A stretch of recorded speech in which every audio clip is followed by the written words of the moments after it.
잠시 기도하겠습니다.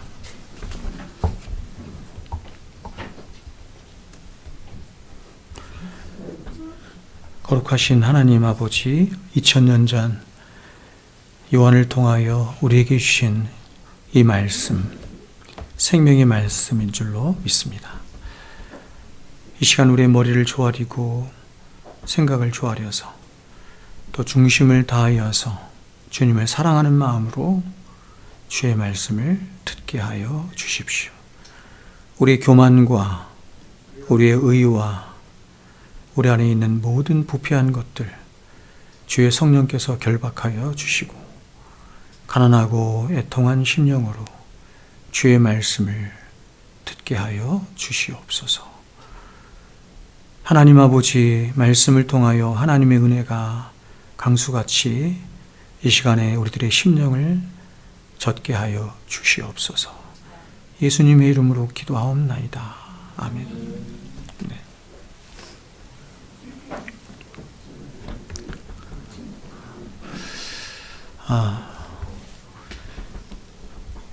제가 부목사 시절부터 설교를 굉장히 많이 했죠. 한 수천 번은 한 것 같은데, 그렇게 많은 설교를 했어도 항상 이렇게 강단에 서는 것은 저에게 가장 큰 부담이고 어려움이고 어떻게 해야 하나 하는 생각을 굉장히 많이 하고 그래서 토요일 늦게까지 항상 말씀을 준비하기는 하지만 설교문을 의지하여 강단에 서지는 않습니다.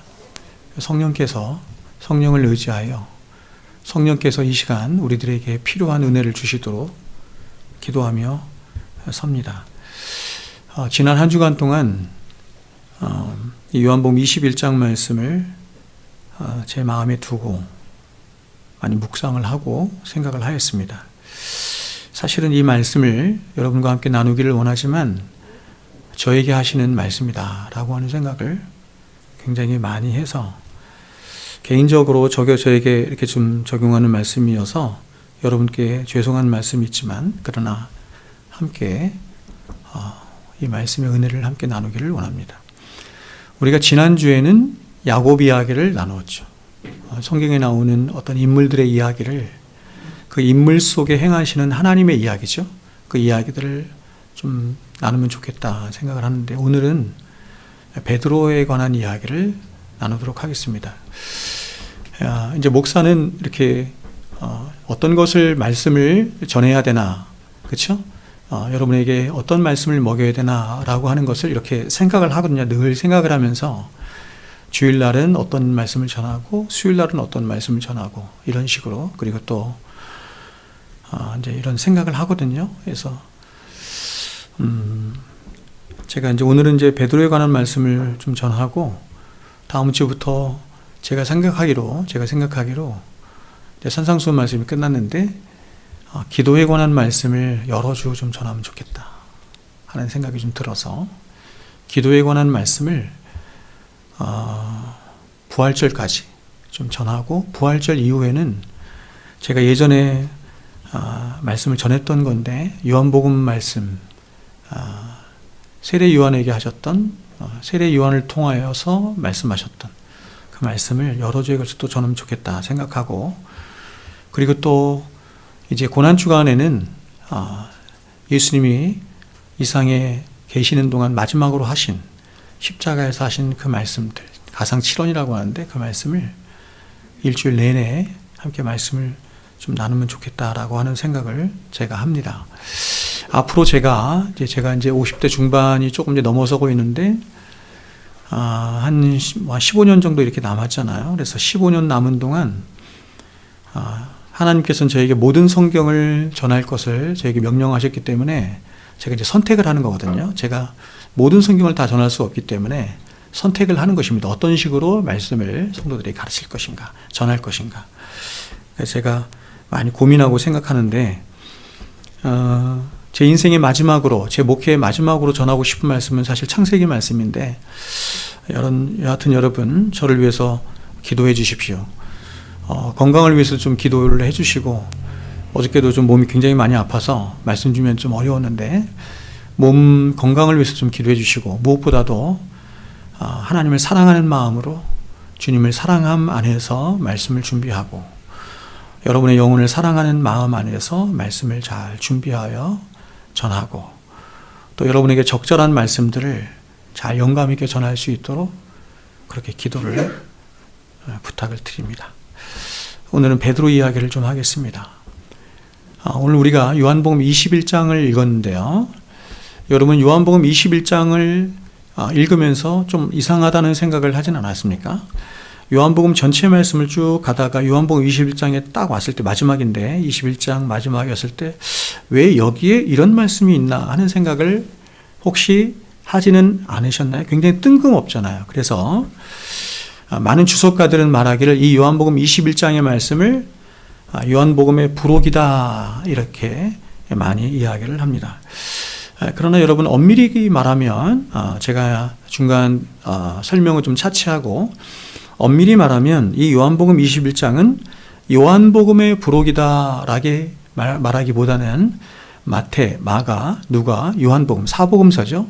사복음서의 마지막 부록이다 이렇게 말씀을 드릴 수가 있습니다. 왜냐하면 이 요한복음 21장의 부록의 내용, 베드로에 관한 이야기인데 이 실패한 베드로죠. 21장에 등장하는 베드로는 이미 실패한 베드로인데 실패한 베드로를 다시 일으켜 세워주시고 회복시켜 주셔서 이제 사도행전이 출발하려고 하는 그 시점에 사도행전의 지도자로, 다시 말하면 예루살렘 교회의 지도자로 다시 세워주시는 그런, 어떻게 보면 사복음서와 사도행전의 연결고리와 같은 역할을 하는 것이 요한복음 21장이다 이렇게 말씀을 드릴 수가 있겠습니다.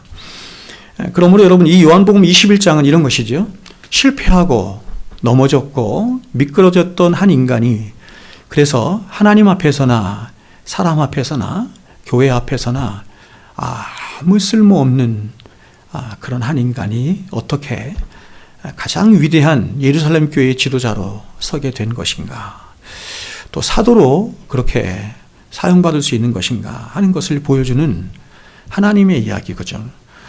하나님의 긍휼하심의 이야기, 하나님의 사랑하심의 이야기, 하나님의 은혜로 다시 세워주심의 이야기가 오늘 본문의 이야기다 이렇게 말씀을 드릴 수가 있겠습니다.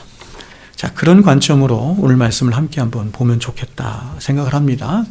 제가 여러분에게 늘 말씀을 드리지만 성경에 나와 있는 어떤 인물의 이야기가 쫙 펼쳐지는 것은 그 사람이 주인공이 아니에요. 그 사람의 인생 속에 침투하셔서 그를 만나주시고 그의 인생 속에 오늘도 이제 그런 말씀이 있는데 띠를 띄우시고 하나님께서 그를 데려가시기를 원하는 곳으로 데려가시는 주체자가 하나님이에요. 그래서 하나님의 이야기다 이렇게 말할 수 있습니다. 성경을 그렇게 봐야 되는 거예요. 성경은 하나님의 이야기예요. 자, 오늘 우리가 함께 읽은 이 요한복음 21장에서 우리는 비통함과 좌절 속에 빠져 있는 한 사람을 만나게 됩니다. 그 사람은 바로 예수님의 12제자 중에 한때는 최고의 수제자로 그렇게 여김을 받았던 베드로입니다. 하지만 이 베드로의 모습은 그런 예수님의 수제자의 모습과는 전혀 동떨어져 있는, 미끄러져 있고 실패하고 넘어져 있는, 그래서 누가 봐도 이제는 다시 하나님 앞에 쓰임받을 수 없을 것 같은 아무 쓸데없는 그런 한 비참한 인간의 모습일 뿐입니다. 왜냐하면 지금 베드로는 그가 한때 가장 사랑했던 예수님을 3번씩이나 부인했을 뿐만 아니라 예수님을 향해서 저주까지 일삼은 가장 실패한 한 인간, 더 이상 하나님 앞에 인정받지 못하고 다시는 일어설 수 없을 것 같은 그런 인간으로 서 있기 때문입니다. 여러분, 베드로가 주님을 부인했다라고 하는 것은 단순한 이야기가 아닙니다. 그가 단순히 자신과 한때 함께했던, 그래서 많은 애정과 사랑을 함께 나누었던 그런 어떤 한 사람을 내가 관계를 끊었거나 부인했거나 혹은 배반하였음을 의미하는 것이 아닙니다. 왜냐하면 지금 그가 부인한 예수님은 하나님이시거든요. 하나님이시자 우리를 구원하시기 위해서 이 땅에 오신 메시아이시고 구원자이시기 때문에 그렇습니다.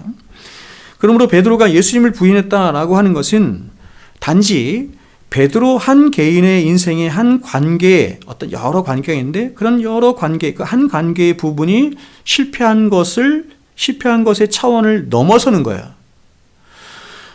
우리가 인생을 살아가면서 여러 관계를 맺죠. 그런데 그런 관계 중에 한 관계를 실패하는 것을 차원을 넘어서는 바로 베드로의 존재의 자체에 대한 실패이자 더 나아가서 복음을 증거하도록 부르심을 입은 사도로서 결코 있어서는 안 되는 가장 치명적인 오점을 남긴 실패다, 이렇게 말할 수 있습니다. 자, 여러분 한번 생각해 보십시오. 이 사도와는 비교도 할 수 없겠지만 복음을 생명으로 알고 또 이 복음을 전하는 것을 평생의 사명이라고 여기며 살아가는 목사라고 하는 제가 만일 이 베드로처럼 주님을 부인한 채로 혹은 주님을 사랑하지 않은 채로 지금 이렇게 여러분 앞에 서서 강단에 서서 여러분에게 하나님의 말씀을 전하고 있다고 한다면 과연 제가 교회와 여러분을 기만하는 것이 아니고 무엇이겠습니까? 제가 아무리 목회자로서의 탁월한 실력을 갖추었고 또 세상의 훌륭한 스펙과 인격을 혹시 갖추었다 할지라도 만일 제가 마음 중심으로부터 주님을 부인하고 있거나 사랑하지 않고 있다고 한다면 과연 제가 어떻게 교회의 지도자라고 말할 수 있으며 복음을 전하는 설교자라고 할 수 있겠습니까? 여러분, 목사가 설교를 하는 거잖아요. 목사의 가장 중요한 핵심적인 일은 설교하는 거거든요. 설교. 한 사람의 설교자가 되는 것은 사실 이렇게 간단한 문제가 아닙니다. 보통 일반적인 직장을 구하는 것처럼 그렇게 구할 수 있는 문제가 아니고 하나님은 굉장히 오랜 시간 동안 한 사람의 설교자를 만들어 가시는데 공부를 많이 한다고 되는 것도 아니고 그건 이제 그 부르심 이후에 있어지는 것이지만 가장 중요한 건 뭐냐면 그가 양의 문을 통과한 자인가 하는 것이. 근데 양의 문을 어떻게 통과했냐면 제가 요한복음 강의할 때 말씀드린 것처럼 일반 성도들이 양의 문을 통과한 것과는 비교할 수 없을 만큼 양의 문을 통과한 것입니다. 깊이 주님을 만난 거죠. 깊이 주님을 만나서 그 주님을 증거하지 않고는 견딜 수 없는 마음을 갖는 것이. 그 주님을 사랑하는 마음으로 그 주님을 증거하지 않고는 견딜 수 없는 마음으로 하나님의 말씀을 전하는 자를 설교자 이렇게 말을 해요. 제가 지난 20여 년이 넘는 시간 동안 수천 번의 설교를 제가 했지만 설교는 여전히 저에게 가장 어렵습니다.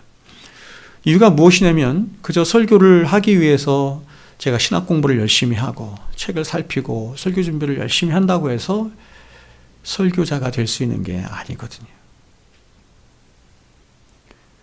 아무리 신학적으로 뛰어나고 공부를 열심히 했어도 아무리 인품이 훌륭해도 가장 중요한 건데 그가 하나님을 사랑하지 않은 채로는 강단에 서면 안 되는 거예요.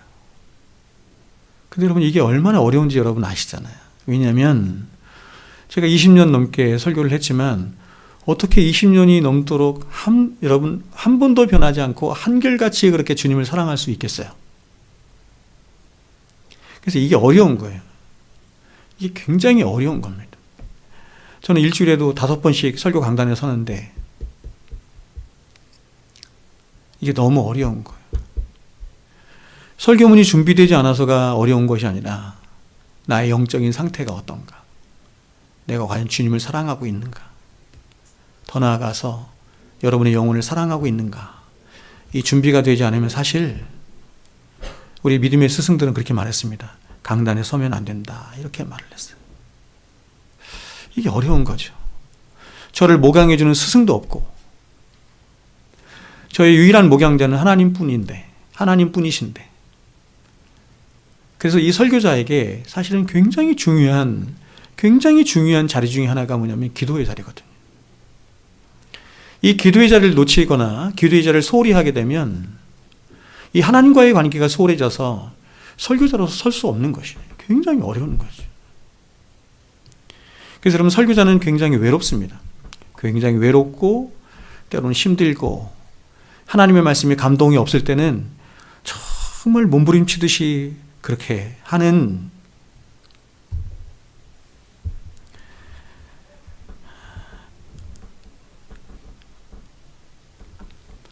그래서 여러분 기도 부탁드립니다. 자, 그런데 여러분 이렇게 베드로가 3번씩이나 주님을 부인하였고 또 다른 모든 제자들 역시도 그렇게 베드로처럼 부인하며 다 떠나갔죠. 주님을 다 떠나갔는데 그런 주님인데 근데 그 주님이 이런 당신의 제자들을 멸시하거나 내치시지 않죠. 우리 같으면 우리를 배신하고 우리를 그렇죠 멸시한 그런 자들을 용서할 수가 없는데 예수님은 자신을 떠나고 자신을 배신한 그런 제자들을 멸시하거나 정죄하신 것이 아니라 그 주님께서 약속하시고 예고하신 대로 죽음에서 부활하신 이후에 제자들에게 2번이나 다시 나타나셔서 그들을 향해서 이렇게 말씀하십니다. 너희에게 평강이 있을지어다. 평강을 빌어주는 거죠. 그런데 이렇게 부활하신 주님이 다른 제자들에게는 2번씩이나 나타나셨음에도 불구하고 베드로는 아직까지 예수님과 한 번도 만나본 적이 없는 거예요. 한 번도 만나보지 못한 채 또한 그 사랑하는 주님을 향해서 죄송하다는 그런 말 한마디 못한 채 그는 자신의 생업으로 다시 돌아가서 물고기를 잡고 있는 것입니다. 이것이 오늘 본문의 배경이에요. 그렇다면 여러분 지금 디베랴 바다에서 물고기를 잡고 있는 이 베드로의 심정이 어땠을까요? 그는 아마도 끝없이 펼쳐진 디베랴 바다를 바라보면서 한없는 눈물을 흘리며 그 주님을 향한 그리움과 사랑으로 자신을 끊임없이 자책하지 않았을까요? 그리고 그렇게 주님을 생명처럼 따르겠다고 고백까지 했던 자신이었기에 이제는 그 주님 앞에 철저하게 실패한 인생이었기에 그는 그 부활하신 예수님을 배워서도 기쁨으로 주님께 달려가지 못하고 그 주님을 향한 그저 한없는 그리움과 죄송스러운 마음으로 마음을 졸이면서 그렇게 있는 거예요. 그런데 이런 베드로를 주님이 먼저 찾아오신 것입니다. 항상 그렇죠. 잘못은 우리가 하고 죄는 우리가 범하는데 우리 인생이 항상 그렇습니다. 주님이 먼저 찾아오시죠. 베드로는 실패하고 넘어졌으며 미끄러졌습니다. 그런데 이런 베드로가 먼저 주님 앞에 가서 주님 제가 잘못했습니다. 저를 용서해 주십시오 라고 해야 하는데 주님이 먼저 찾아오시죠. 주님은 벌써 이번이 제자들에게 찾아오신 3번째 방문이었지만 그러나 이번에는 주님이 다른 모든 제자들을 뒤로 하시고 오직 베드로에게만 찾아가셔서 그에게 이렇게 3번이나 물으십니다. 요한의 아들 시몬아 네가 나를 사랑하느냐 이렇게 물으십니다. 여러분 예수님은 베드로를 향해서 시몬아 나는 네가 나를 부인하였었던 그 순간을 절대로 잊을 수가 없구나. 나는 너를 가장 믿었었는데 어떻게 너는 나를 향해서 그렇게 배신할 수 있었느냐. 너는 그 일로 정말로 진실되게 울며 회개하였느냐. 이렇게 베드로를 다그치시고 베드로를 혼내시며 정죄하지 않으셨습니다. 주님은 지금 베드로가 어떤 심정에서 또 어떤 참여를 하고 있는지를 우리 주님께서 가장 잘 알고 계셨기 때문에 주님은 베드로의 과거에 그 어떤 실패도 따져 묻지 않으시고 그에게 어떤 정죄도 하지 않으셨습니다. 그러나 이 순간 주님은 베드로에게 그가 진정으로 주님께 다시 되돌아온 건지를 물으시는 것이에요.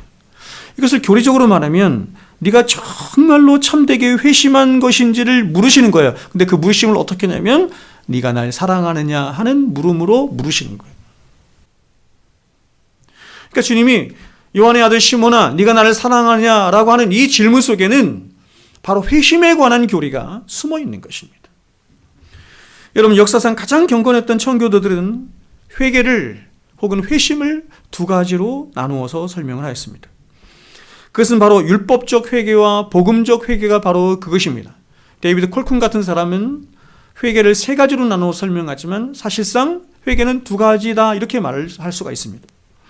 먼저 율법적 회개란 자신의 죄를 인식하고 양심의 송사와 율법의 정죄 앞에서 자기에게 임할 하나님의 심판을 의식하며 두려움 가운데 돌아서는 것입니다. 두려움 가운데 하나님 앞에 돌아서는 것이죠.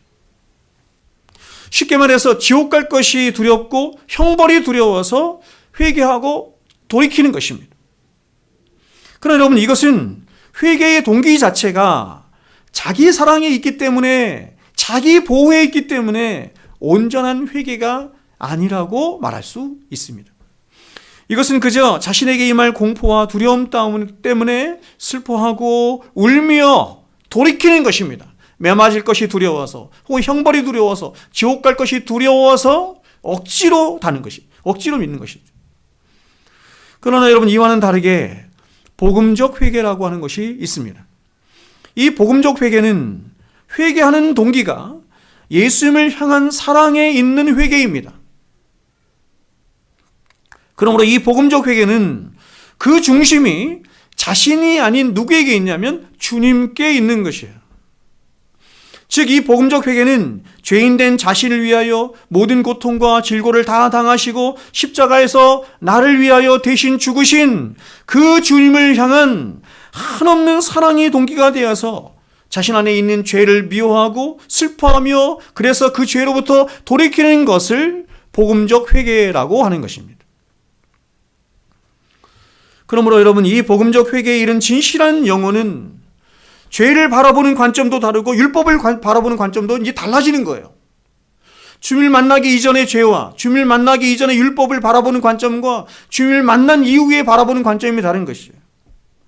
복음적 회개에 이른 진실한 영혼은 이제 죄라는 것이 나를 지옥으로 끌고 가는 그런 원흉이기 때문에 죄를 멀리하는 것이 아니라 바로 이 죄가 자신이 그토록 사모하며 사랑하는 주님의 마음을 아프게 하고 그 주님과의 관계를 다 파괴시켜 놓는 것이기 때문에 죄를 멀리하고 죄로부터 돌이키는 일을 하는 것입니다.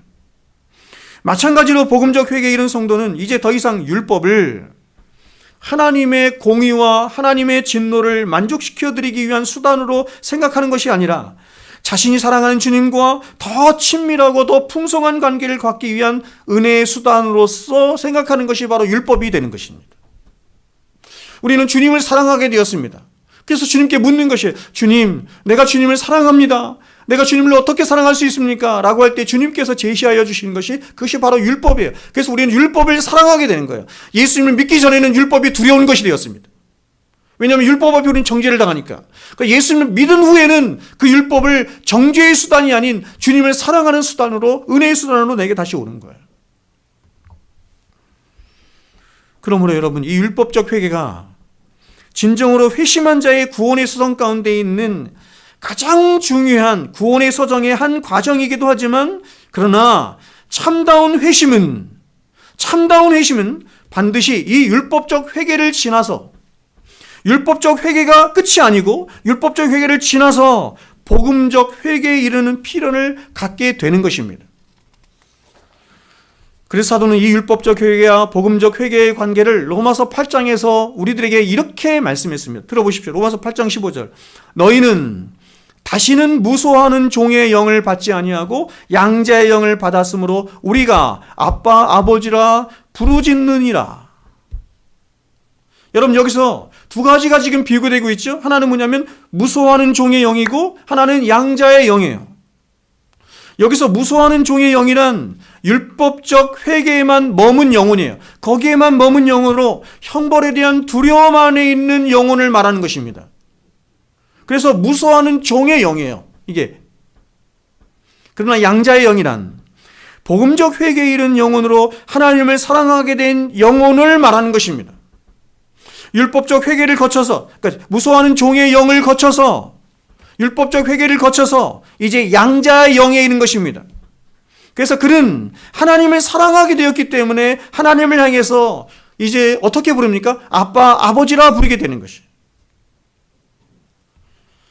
그래서 바실레이 실링크는 진정한 회개에 대해서 이렇게 말을 했습니다.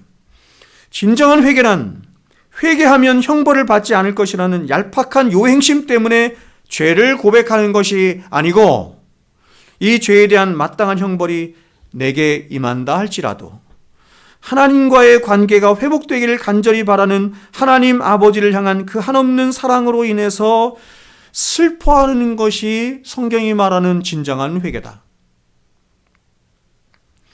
그래서 여러분, 청교도들은 이 율법적 회개가 회개의 한 중요한 요소이기는 하지만, 그러나 이 율법적 회개에만 머문 것으로는 그저 천국 가는 것이 지옥 가는 것이 두려워서 회개하는 것에만 머문 것으로는 하나님 앞으로 인도될 수 없다. 천국에 이를 수 없다. 이렇게 말합니다. 여러분, 성경에 이러한 율법적 회개에 이른 사람들이 많이 등장하는데 그 중에서 가장 대표적인 인물이 누구냐면 바로 가룟 유다입니다. 가룟 유다는 자신이 예수님을 팔아넘긴 것에 대해서 이렇게 했습니다. 깊은 후회를 했습니다. 깊은 후회를 하며 자신의 목숨까지 던지게 되죠. 양심의 송사를 받아서 자신의 목숨까지 던지게 된 것입니다. 그러나 그러한 후회와 돌이킴, 이걸 후회라고 말을 하죠. 회개라고 말하지 않고 후회라고 말하는데, 이런 후회와 돌이킴은 자신이 예수님을 팔아넘김으로 자신에게 닥쳐올 하나님의 무서운 진노와 심판을 두려워했기 때문에 갖는 후회이고 돌이킴인 거예요. 그러나 여러분, 이에 반해서 오늘 우리가 함께 살펴보고 있는 베드로를 한번 보십시오. 베드로는 어떻습니까? 베드로도 자신의 실패와 위선적인 행동으로 인해서 처음에는 가룟 유다처럼 슬퍼하였습니다. 가룟 유다처럼 율법적 회개에 이르렀습니다. 예수님이 그렇게 바리새인들의 위선과 외식을 지적하시며 그들에게 화가 있을 것을 말씀하셨는데, 그런데 이 베드로는 정작 자신의 이 마음 상태를 보며 뚜껑을 열어보니, 아, 바리새인은 저자들이 바리새인이 아니고 내가 바리새인이었구나 라고 하는 것을 깨닫게 된 것이에요. 그래서 베드로는 생각한 것입니다. 아, 나라고 하는 인간도 바리새인과 똑같으니 나도 바리새인처럼 똑같이 무서운 형벌과 심판을 받는 것이 하나님 앞에 마땅한 것이구나. 그래서 베드로는 그런 자신을 보며 자신에게 닥칠 심판과 형벌을 두려워하며 후회하고 또 괴로워한 것입니다. 여기까지가 율법적 회개죠. 그런데 베드로는 여기서 더 나아간 것입니다. 어떻게 더 나가냐면, 이런 공포식 가운데 뭘 생각하게 된 거냐면 예수 그리스도를 생각한 것이에요. 복음적 회개는 예수 그리스도를 생각하는 것입니다. 예수 그리스도의 십자가를 생각하는 것입니다. 십자가 안에서 자신을 발견하는 것입니다. 그는 예수님을 생각했습니다. 즉, 그분은 누구이신가? 예수 그리스도는 하나님의 아들이신데 죄인들을 위하여 이 땅에 오셨다는 것입니다. 그리고 그분은 죄인들과 함께 먹고 마시며 그 죄인들을 긍휼히 여기시고 그 죄인들을 사랑하셨습니다. 그리고 결국엔 그 죄인들을 위해서 자신의 목숨까지 내어주시며 친히 십자가의 고난까지 다 당하신 것입니다. 베드로는 바로 이런 예수님을 생각하며 자신은 예수님의 제자가 아니라 오히려 예수님을 핍박하고 조롱하며 또 예수님을 종교적으로 이용하여, 그렇죠? 한 자리, 예수님이 왕이 되실 때 한 자리 차지하려고 했던 그런 죄인 중에 괴수에 불과한 한 치졸한 자였다는 것을 깨달은 것입니다. 예수님을 따라갔던 수많은 사람들이 있었는데 그 수많은 사람들 중에서 70명이 선택이 되고 다시 12명이 선택이 되고 그 12명 가운데에도 가장 수제자로 있었던 베드로. 얼마나 자부심이 있었겠습니까? 아, 나는 예수님의 수제자구나. 나는 예수님의 진정한 제자구나. 이렇게 생각했을 것인데, 이러한 깨달음 앞에 자신은 예수님의 제자가 아니라 예수님을 종교적으로 이용해 먹어서 예수님이 왕에 오르실 때 한 자리 해먹으려고 했던 그런 치졸한 자였다는 것을, 그런 자신의 실체를 깨달은 거예요. 베드로는 바로 이런 예수님을 생각하며 자신은 예수님의 제자가 아니라는 것을 안 것입니다. 그래서 베드로는 이러한 사실 앞에 마음이 상했고 슬퍼했으며 애통한 것입니다. 그러니까 여러분, 베드로가 진짜 하나님 백성 되고 회심에 이른 사건은 예수님이 부활하신 이후에 이루어지게 된 것입니다. 그러나 여러분, 이러한 베드로를 더 아프고 더 슬프게 만드는 것이 있습니다. 그것은 바로 3년 동안 주님과 함께했던 그 시간들을 기억해냈을 때였습니다. 왜냐하면 베드로는 3년 동안 주님과 함께 먹고 마시며 동고동락했음에도 불구하고 단 한 번도 그 주님의 마음을 헤아리지 못했거든요. 여전히 주님과 함께 있으면서도 자기 자랑과 자기 사랑과 자기 의에만 몰두했던 그런 이 자신의 치졸함을 주님과 함께 동고동락했던 3년 동안의 이 생활을 돌아보면서 생각을 한 것입니다. 여러분, 베드로는 주님이 자신의 죽음을 예고하시며 심령의 깊은 고통 가운데 예루살렘에 입성하실 때에도 그는 마냥 즐거워만 했던 그 비루한 자신의 모습을 생각했을 것입니다. 예수님이 예루살렘에 입성하실 때 예수님은 자신이 죽으러 가기 위해서 입성하신 거거든요. 그래서 마음이 얼마나 괴로웠겠습니까? 근데 베드로는 전혀 다른 생각을 한 것이죠. 이제 예수님이 이 세상의 왕이 되시는구나. 그래, 내가 수제자로서 한 자리 차지할 수 있겠나 하는 이런 생각을 한 거죠. 이런 생각을 한 자신의 그 치졸함을 생각을 한 것이죠. 또한 주님이 번민하시며 겟세마네 동산에서 피와 땀을 흘리시며 기도하실 때에도 그 주님의 마음은 전혀 헤아리지 못한 채 육체의 피로를 못 이겨서 잠이 들고 말았던 그런 순간도 생각했을 것입니다. 그리고 골고다 언덕으로 십자가를 지고 올라가시는 주님을 끝내 외면하며 결국 예수님의 면전에서 예수님을 부인하고 저주까지 했던 그 치졸한 자신의 모습을 떠올렸을 것입니다. 그래서 그는 한없이 이러한 사실 앞에 울며 회개한 것입니다. 그는 그 한없는 주님의 사랑을 한 번도 3년 동안 동고동락했음에도 불구하고 한 번도 헤아리지 못한 채 그렇게 끝없이 주님의 마음을 찢어놓고 배신하며 아프게 했던 자신의 모습으로 인해서 더 가슴을 치며 울 수밖에 없었던 것입니다.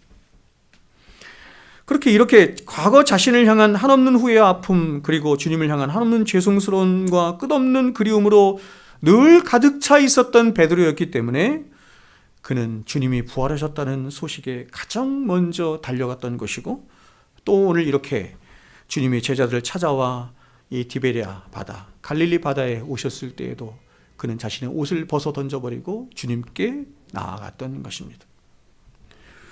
그런데 주님은 이렇게 자신을 향해 달려온 베드로를 따로 다른 제자들과 구별하여 두시면서 그 베드로에게 물으시기를 이렇게 물으시는 것입니다. 요한의 아들 시몬아, 네가 이 사람들보다 나를 더 사랑하느냐 하신 것입니다.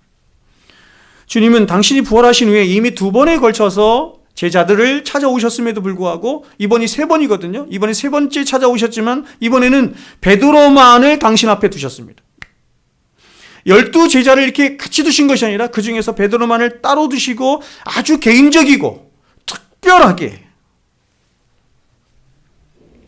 그 베드로를 사랑하시며 그 베드로에게 요한의 아들 시몬아, 네가 이 사람들보다 나를 더 사랑하느냐라고 물으신 것입니다. 제가 여러분에게 늘 말씀을 드리는 것처럼 주님께서 우리를 사랑하실 때 어떻게 사랑하시냐면 3가지로 사랑하시죠. 인격적이고 특별하고 개인적으로 사랑하십니다. 그렇게 여러분이 주님의 사랑을 느끼지 않는다고 한다면 그건 주님의 사랑이 아니에요. 지금 예수님께서 베드로를 이렇게 만나주시고 이렇게 사랑하시고 있습니다.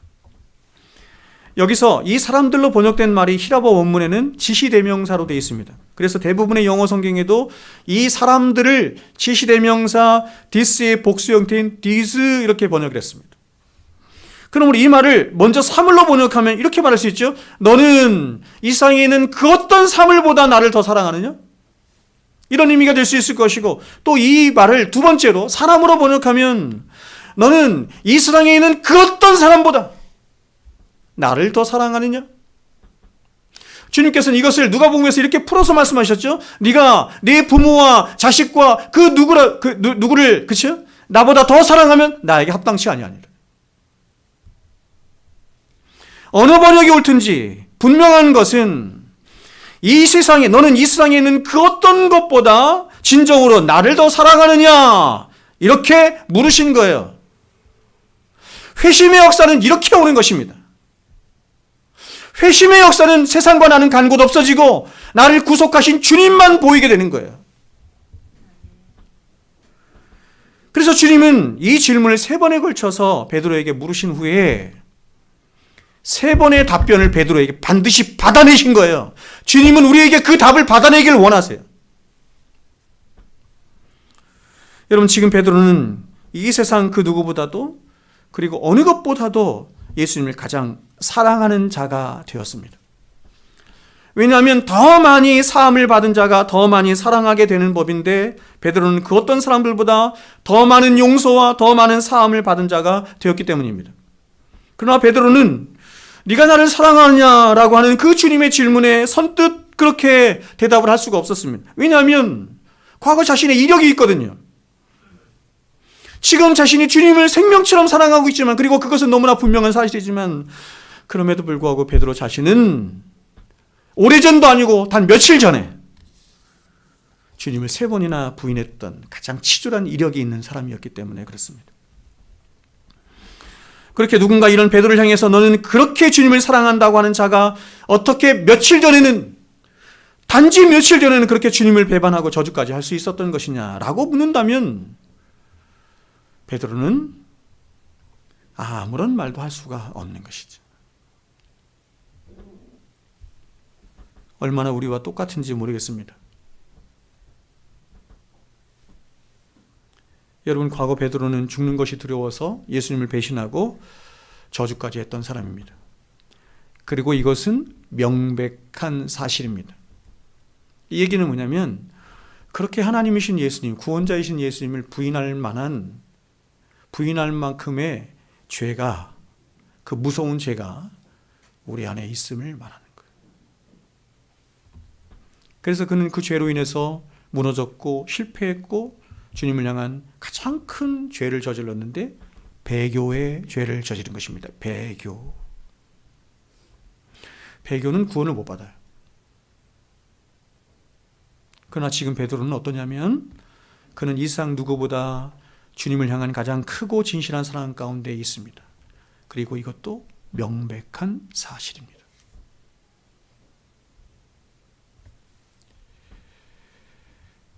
그러니까 여러분, 우리 안에 크고 무서운 죄가 있어요.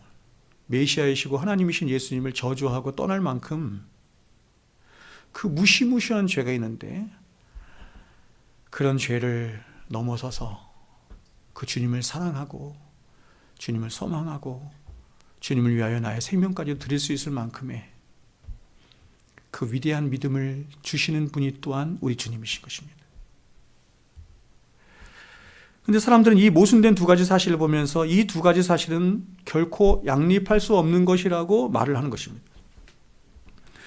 그래서 사람들은 이러한 베드로를 위선자로 몰아세우며 정죄하였을지도 모르겠습니다. 그래서 베드로 역시도 그 주님의 물음에 선뜻 주님, 내가 주님을 사랑합니다 라고 선뜻 말하지 못했던 것입니다. 그러나 이러한 사람들의 정죄와 마귀의 송사에도 불구하고 베드로는 지금 현재 자신의 심령을 가득 메우고 있는 그 주님을 향한 그 끝없는 사랑의 마음을 바깥으로 토해내지 않고는 견딜 수가 없었던 것입니다. 우리 안에 있는 이 생명의 믿음은 그 주님을 향한, 그 주님을 사랑하는 그 마음을 토해내지 않고는 견딜 수 없는 마음을 갖게 하는 거예요. 그래서 주님께서 물으셨을 때 내가 주를 사랑하는 줄 주께서 아십니다 라고 3번이나 똑같은 대답을 할 수 있었던 것입니다. 그런데 주님은 이러한 베드로의 고백에 과거의 어떤 죄와 실수도 묻지 않으신 채 그의 마음을 진실되게 받으시죠. 자신을 배신한 배신자임에도 불구하고 여러 가지로 시험을 보고 또 확인해보고 또 확인해보지 않고, 아니 내치지 않고 진실되게 받으시며 베드로를 다 용서하시고 있습니다.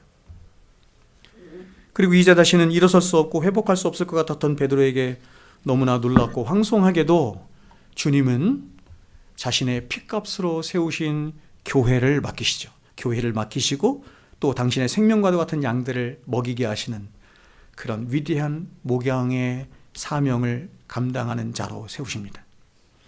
다시 말해서 사도행전부터 시작되는 예루살렘 교회의 수장으로 예수님께서 베드로를 세우시는 장면이 바로 오늘 요한복음 21장의 말씀인 것이에요.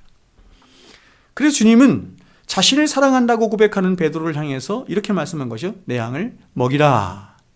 내 양을 치라. 내 양을 다시 먹이라. 이렇게 말씀하는 거예요. 여러분, 저와 여러분의 평생의 삶에 가장 좋은 것은 일평생 한 번도 주님을 배반하지 않고 피 묻은 십자가의 사랑을 품고 주님 앞에 올곧게 충성스럽게 주님 앞에 살아가는 것일 것입니다. 그러나 그렇지 못하여서 늘 쓰러지고 실패하며 넘어지는 것이 바로 저와 여러분의 부인할 수 없는 죄악된 모습인 것입니다. 그래서 우리는 이런 죄악된 우리 자신을 자꾸 바라보면서 자주 이렇게 고백하죠. 나 같은 것이 무엇이길래, 나 같은 것이 과연, 나 같은 것이 어떻게 하며 주님 앞에 다 포기하고 싶은 마음을 들 때가 한두 번이 아닙니다. 사실 저 같은 사람은 일주일에도 나 같은 것이 어떻게 하는 이 물음과 이 탄식을 굉장히 여러 번 쏟아낼 때가 거의 매주 있습니다. 나 같은 자가 무슨 성도인가? 나 같은 자가 무슨 하나님의 말씀을 전할 수 있나? 그런데 이런 연약한 우리들에게 주님은 다시 찾아오시는 것입니다. 그래서 요한의 아들 시몬아 이렇게 부르신 것처럼 다시 우리들의 이름을 불러주시고 다시 그분의 은혜로 일으켜 세워주셔서 그 귀하신 주님의 일을 다시 감당할 수 있도록 우리를 세워주시는 것입니다. 여러분, 우리는 성경과 역사에 등장하는 수많은 믿음의 사람들조차 이렇게 한때는 미끄러진 사람들이었고 실패한 사람들이었으며 주님의 용서를 경험한 사람들이었다는 사실을 잘 알고 있습니다.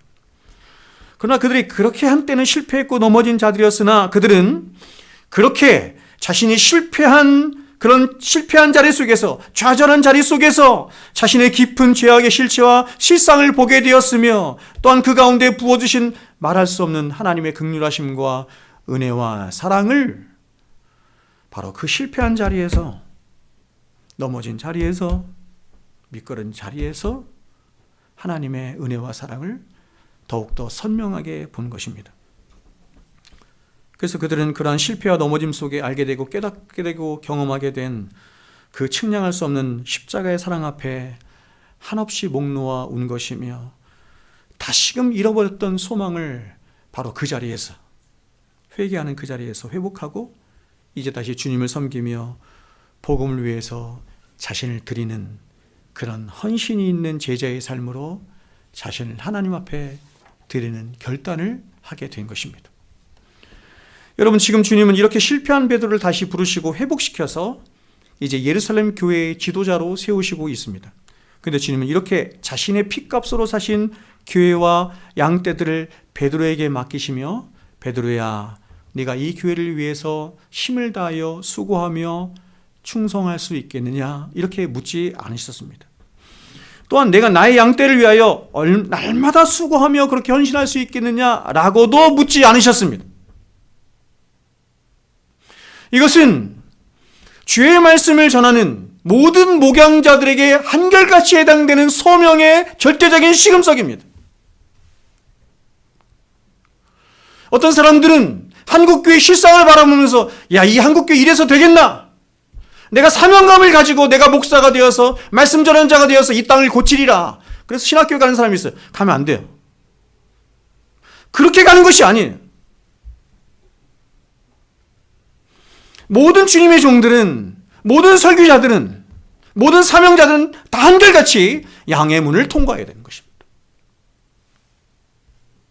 양의 문을 통과해서 그 주님의 깊은 사랑을 경험하고 체험하며 그래서 이 세상 그 누구보다도 가장 뜨겁게 주님을 사랑하는 자가 되어야 하는 거예요. 그 주님을 사랑하는 자로 서서 목양을 하고 주님을 사랑하는 자로 서서 말씀을 전하고 주님을 사랑하는 자로 서서 자신에게 주어진 모든 사명을 감당을 해야 하는 것입니다.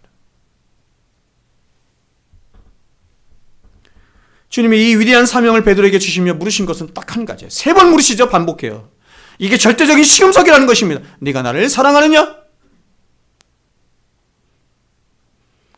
여러분, 이 말은 주님을 사랑하지 않고도 얼마든지 설교하는 자가 있고 주님을 사랑하지 않고도 얼마든지 주의를 감당하는 자가 있고 주님을 사랑하지 않으면서도 얼마든지 교회의 지도자가 되고 장로가 되고 집사가 되고 직분자가 될 수 있다는 말이죠. 하나님 앞에 가면 아무 상관이 없는 거예요. 아무 상관이 없는 거예요. 이 물음은 주님을 향한 진실한 사랑의 동기가 되지 않은 그 어떤 섬김과 헌신과 충성도 다 헛된 것임을 말하는 것입니다. 헛된 것. 염소죠, 염소. 즉 주님을 향한 진실한 사랑의 동기가 되지 않은 채로는 절대로 교회와 성도들을 참되게 섬길 수도 없고 또 사랑할 수도 없고 모든 것이 헛되죠.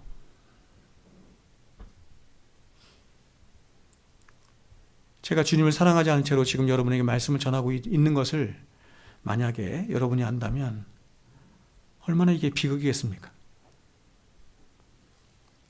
그래서 우리가 잘 알고 있는 바로 사랑장이라 불리는 고린도 13장의 사도는 우리들에게 이렇게 말을 한 거예요.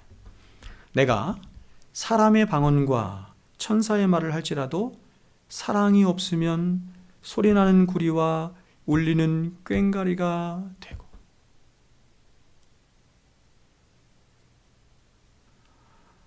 여러분, 이 땅에 얼마나 소리나는 구리와 울리는 꽹과리 같은 그런 소리가 넘쳐나는지 모르겠습니다.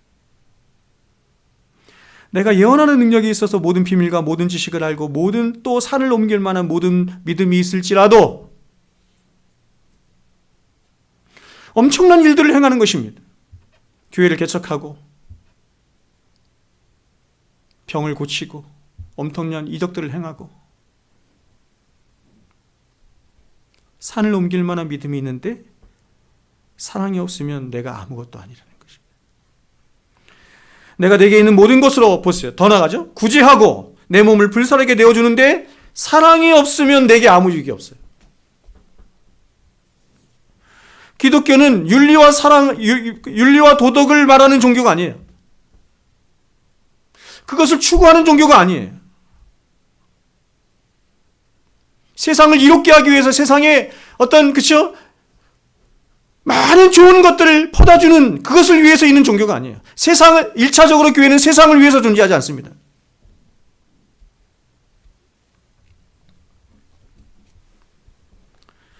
그러므로 여러분, 우리의 모든 섬김과 사랑과 헌신은 바로 주님을 사랑하는 그 사랑 안에서만 참될 수 있는 거예요. 그러므로 우리가 자녀를 사랑하고 교회를 사랑하며 이웃을 사랑하되 그 모든 사랑을 주님을 향한 그 진실한 사랑에서 혹은 이렇습니다. 주님을 향한 그 진실한 사랑이 동기가 돼서 내가 교회 내에 있는 어떤 어려운 형제자매들을 도와주려고 해요. 근데 그 동기가 뭐냐면 주님을 사랑하기 때문이에요. 그 사람이 그냥 불쌍하기 때문이 아니에요. 그래야 그 모든 행함이 진실되고 참된 행함이 될 수 있다는 것입니다. 주님의 사랑을 통과하지 않은 채로 주님을 향한 그 사랑의 동기가 되지 않은 채로 하는 사랑은 결국 다 자기 의가 되어서 남아요. 그러나 주님을 향한 그 사랑의 동기가 되어서 하는 사랑은 우리를 다 눈멀게 해요. 내가 그렇게 많이 행하고 그렇게 많이 나의 손과 발을 움직여서 섬기고 사랑하고 행했음에도 불구하고 기억이 안 나는 거예요.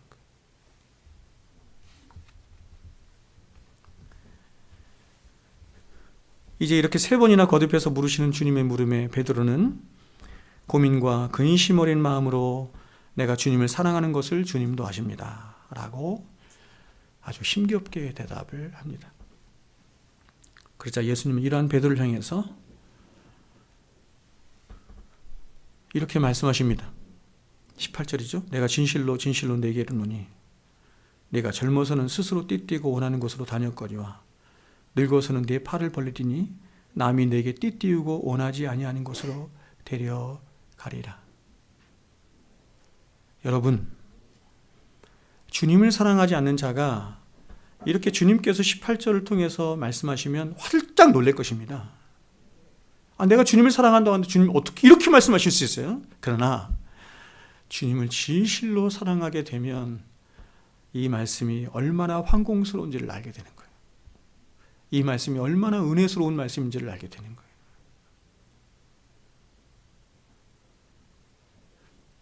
이런 말씀에 이렇게 반응해야 맞는 것입니다. 주님, 나 같은 것도 됩니까? 나 같은 것이 어떻게 주를 위해서 살며 나 같은 것이 어떻게 주를 위해서 헌신하며 더 나아가서 나 같은 것이 어떻게 주를 위해서 죽을 수 있습니까? 그러나 주님을 사랑하지 않는 자는 활짝 놀래요. 이 말씀은 누가 봐도 베드로의 순교를 예고하는 주님의 말씀이죠.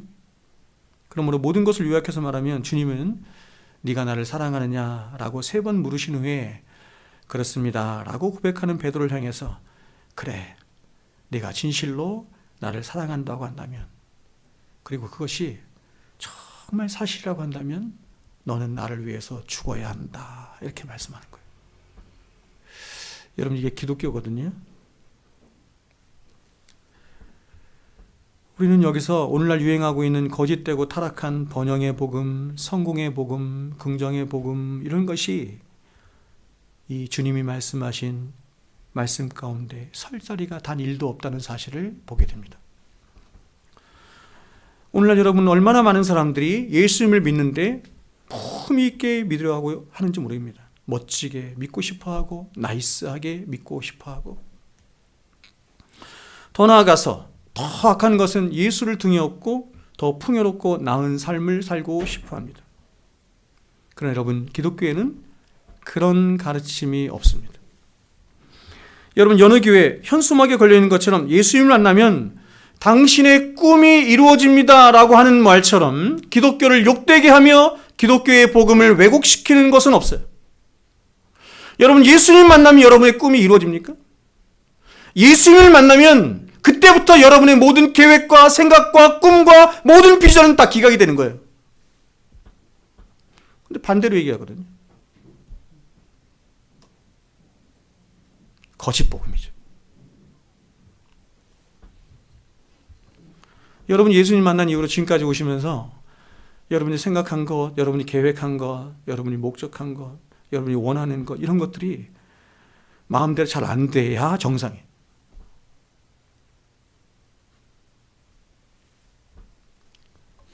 기독교가 말하는 참된 신앙은 선악과를 입에 물고 끊임없이 나를 돋보이게 하고 싶어하고 내 의를 세우려 하며 나를 세상 꼭대기에 세워서, 그래서 이 세상에서 내가 왕이 되려고 하는 그런 죄악된 아담의 군상의 모습에서 내려와 돌이켜 오직 예수로, 오직 은혜로, 오직 하나님께 영광으로 날마다 지어져 가는 것을 기독교 신앙이라고 하는 것이에요.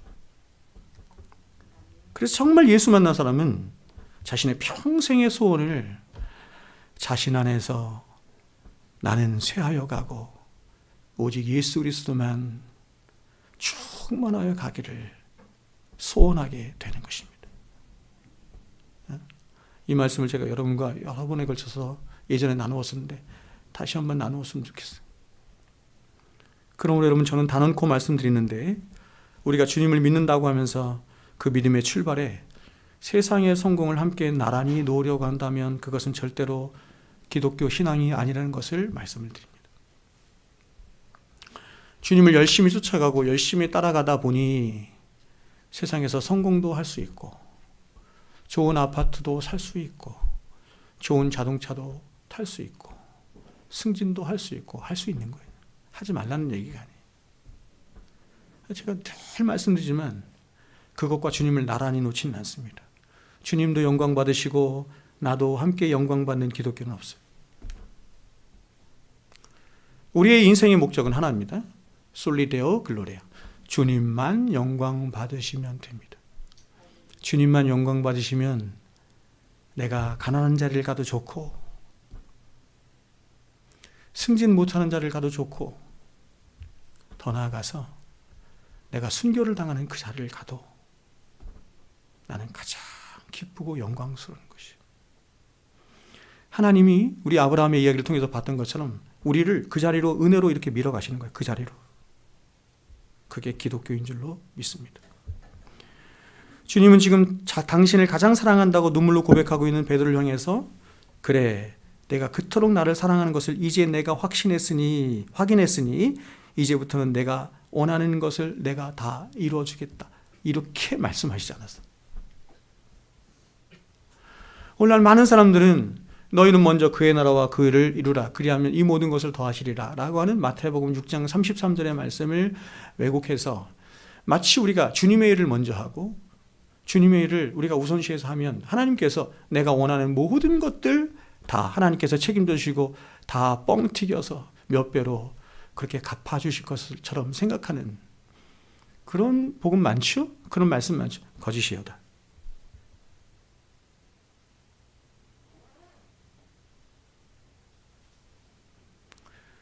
제가 처음 천마을에서 교회를 처음 이제 가정에서 개척을 했잖아요. 개척을 했는데 얼마나 어렵습니까? 솔직히. 근데 함께 전도하는 목사님이 저에게 오셔서 이렇게 말씀하셨어요. 유 목사님, 제 아들이 삼성 다닙니다. 삼성에서 지금 굉장히 잘 나가고 있어요. 나는 비록 이렇게 개척교회를 하면 힘들고 어렵지만 하나님께서 내 자식들에게 다 갚아주시거든요. 유 목사님도 하나님께서 다 갚아주실 줄로 믿습니다.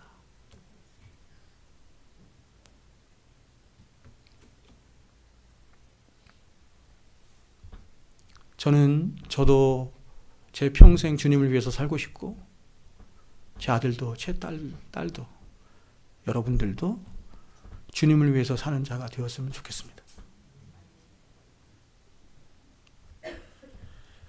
오히려 주님은 당신을 사랑한다고 하는 베드로를 향해서 뭐라고 말씀하는지 한번 보세요. 이제 내가 너를 띠띠우고 네가 원치 아니하는 곳으로 데려가리라. 이렇게 말씀하신 거예요. 보십시오. 이것이 주님이 우리를 위하시고 우리를 진짜 사랑하시는 사랑의 방식이라는 것입니다. 이제 내가 너를 띠띠우고 네가 원치 아니하는 곳으로 데려가리라.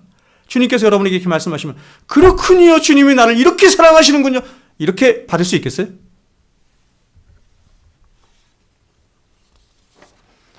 여러분, 이 세상에서 가장 복되고 가장 가치 있으며 가장 영광스러운 인생은 이것입니다. 나를 사랑하사 나를 위하여 십자가에서 죽으신 예수 그리스도, 그분이 바로 그분을 위해서 나의 모든 것들이 달아지고 소진이 되며 아니 나의 생명까지도 그분을 위해서 다 드려지는 인생이야말로 가장 복된 인생이 아니고 무엇이겠습니까? 우리 믿음의 선진들은 하나같이 그렇게 고백한 거예요. 여러분 19절 말씀 한번 보세요. 이렇게 말해요. 이 말씀을 하시면 베드로가 어떠한 죽음으로 하나님께 영광을 돌릴 것을 가르치십니다. 이 말씀을 하시고 베드로에게 이르시되 나를 따르라 하시니. 여러분 베드로가 이게 굉장히 좀 부담이 됐던 것 같아요. 이게 자신의 순교를 말하는 거니까. 그래서 베드로가 뒤에 말씀 보면 뭐라고 나냐면 하나님, 이 사람은 어떻게 되겠습니까? 이 사람. 이 누구냐면 요한을 말하는 거니. 요한은 어떻게 되겠습니까? 그 예수님이 뭐라고 말씀해? 야, 그 사람은 상관도 하지 마.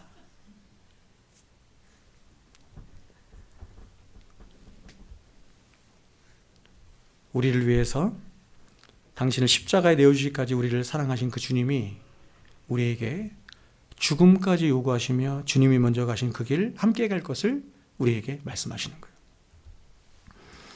우리는 예수님이 우리를 위해서 모든 저주를 다 받으셨기에 이렇게 생각하죠. 일반적으로. 저 어릴 적부터 그렇게 배웠어요. 예수님이 우리를 위해서 모든 저주를, 모든 형벌을 다 받으셨기 때문에 이제 우리에게 남은 것은 예수 믿고 복받고 형통하고 잘되고 성공하는 일만 남았네.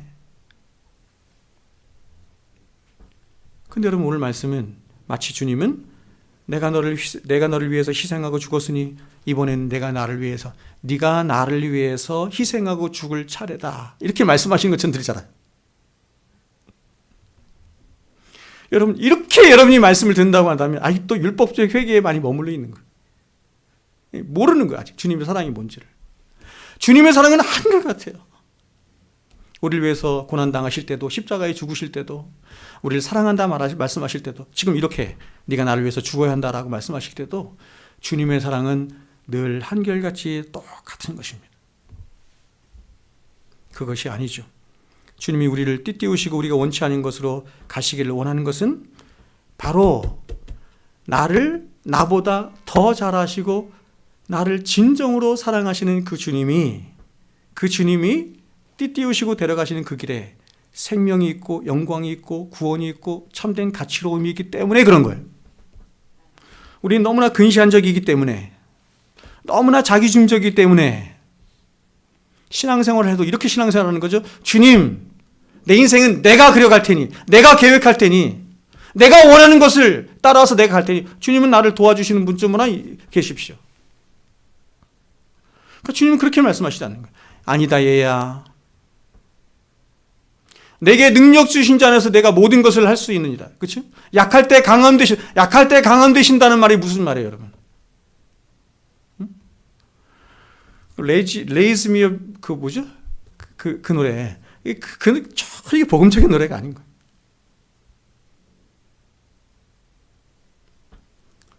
주님은 우리에게 나 때문에, 나로 인하여서 내가 너에게 강함을 주어서 너를 강한 사람으로 이렇게 말씀하시는 게 아니에요. 약할 때 강함이 되시죠. 내가 바로 약한 그때에 주님의 강함이 내 안에서 나타나 주님의 영광을 드러낸다. 그걸 말씀하시는 거예요. 여러분, 우리 주님이 이 땅에 오셔서 33년간 사신 모든 생애는 보십시오. 오직 하나님과 그분의 영광을 위해서 사신 삶이셨습니다. 어떻게 그럴 수 있을까? 예수님이 하나님 앞에 순종하셨는데 어느 정도까지 순종을 하자면 예수님은 하나님이시거든요. 근데 그분이 사람이 되셨어요. 여러분, 하나님이신 분이 사람이 되셨다는 게 여러분 어떤 건지 아십니까? 근데 딱 3년 동안만 그분이 사람이 되시기로 작정하시고 오신 것이 아니라 영원토록 우리의 중보자가 되시기 위해서 영원토록 사람이 되기로 작정하시고 오신 거예요. 그래서 지금도 예수님은 사람으로 계세요. 하나님이시지만 지금도 사람으로 계세요. 그래서 우리 안에 들어오실 때, 우리 안에 오셔서 역사하실 때 성령을 통하여서만 역사하실 수 있어요. 하나님은 그것을 예수님에게 요구하셨는데 예수님은 그것을 그대로 순종하셨어요. 이 땅에 오셔서 33년 동안 사신 그분의 모든 생애는 오직 하나님의 말씀에 그대로 순종하신 삶이었어요. 그것이 가능한 이유는 그가 하나님을 사랑했기 때문이에요. 그 하나님의 사랑을 믿었기 때문이에요. 주님은 그렇게 자신이 33년 동안 하나님 앞에 순종하신 모든 순종의 삶, 그렇게 희생하신 삶, 그렇게 십자가에서 죽으신 모든 삶을 뭐라고 말씀하는지 아십니까? 내게도 나를 영화롭게 하는 삶이다, 이렇게 말씀하셨어요. 하나님을 영화롭게 하는 삶이 나를 영화롭게 하는 삶이다, 이렇게 말씀하셨어요. 그분의 말씀에 온전히 순종하고 그 말씀을 따라서 그렇게 살아가는 고난과 희생과 섬김과 사랑의 삶이 하나님을 영화롭게 할 뿐만 아니라 나도 영화롭게 하는 삶이다, 이렇게 말씀하셨어요. 이 비밀을 알아야 가지.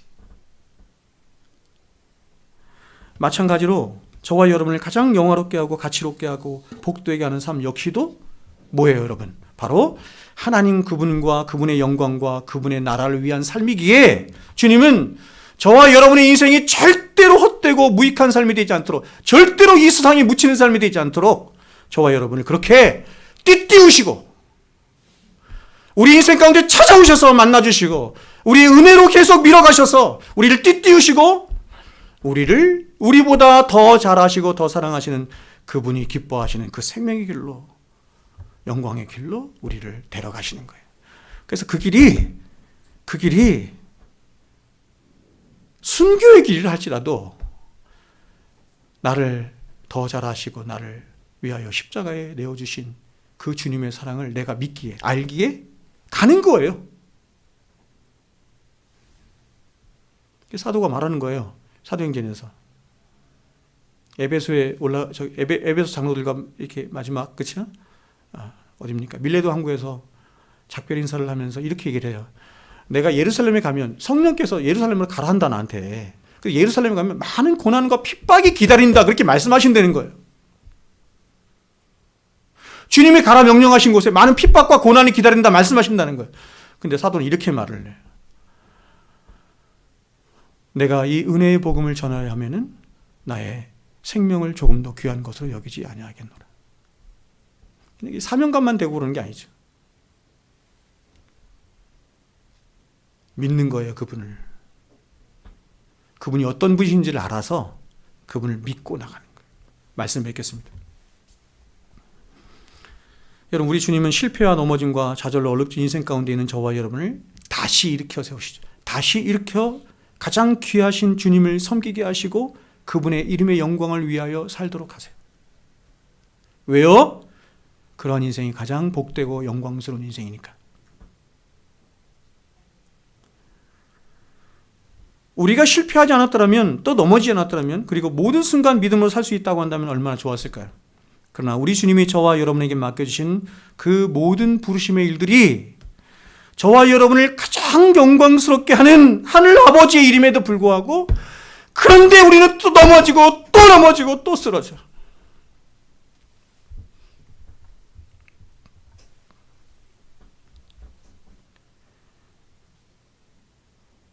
그런데 그런 저와 여러분을 하나님이, 우리 주님이 다시 붙잡아 이렇게 세워주시는 거예요. 그리고 은혜로 그 길을 다시 갈 수 있도록 믿음을 주시는 것입니다. 주님이 이런 저와 여러분을 결코 포기치 못하는 이유는 단 한 가지. 그것은 핏값으로 저와 여러분을 사셨기 때문에, 그분의 핏값으로 사신바된 자신의 생명과 같은 존재가 저와 여러분이기 때문에 그런 것입니다. 여러분, 저와 여러분이 그리스도인이 된 이후로 우리의 목숨은 언제나 그리스도와 교회의 것이었습니다. 그렇게 다시 한번 잊혀져 있던 이 사실을 우리 가슴에 새기고 우리의 남은 일생의 삶에 우리 주님과 그분의 이름의 영광을 위하고, 그리고 그분이 피 흘려 사신 이 사랑샘 교회를 위해서 더욱 충성되이 섬기고 사랑하는 그런 복된 성도들 되시기를 축원드립니다. 은혜가 있어야 하죠. 은혜가. 이제 기도하게 돼요. 하나님, 은혜로만 이 길 갈 수 있고 은혜로만 가능한 것이니 주여 은혜를 주십시오. 기도하겠습니다.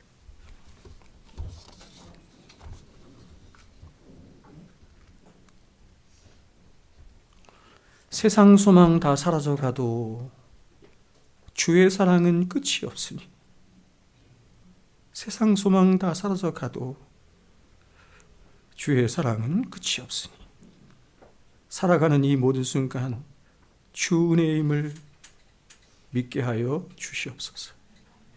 은혜만이 우리를 살게 할 수 있고, 은혜만이 그 길 갈 수 있게 하고, 은혜만이 주님 영광의 길로 우리를 밀어 올릴 수가 있는 것이니 주여 우리를 불쌍히 여겨 주셔서 우리를 띠띠우고 가시는 그 길에 우리가 기쁨으로, 감사함으로, 감격함으로 주님 손잡고 함께 가는 하나님의 모든 백성들 되게 하여 주시옵소서. 이제는 우리 구주 예수 그리스도의 크신 은혜와 하나님 아버지의 만극하신 사랑하심과 성령님의 교통 충만하심의 역사가 이제로부터 영원토록 우리와 항상 함께 있을지어다. 아멘.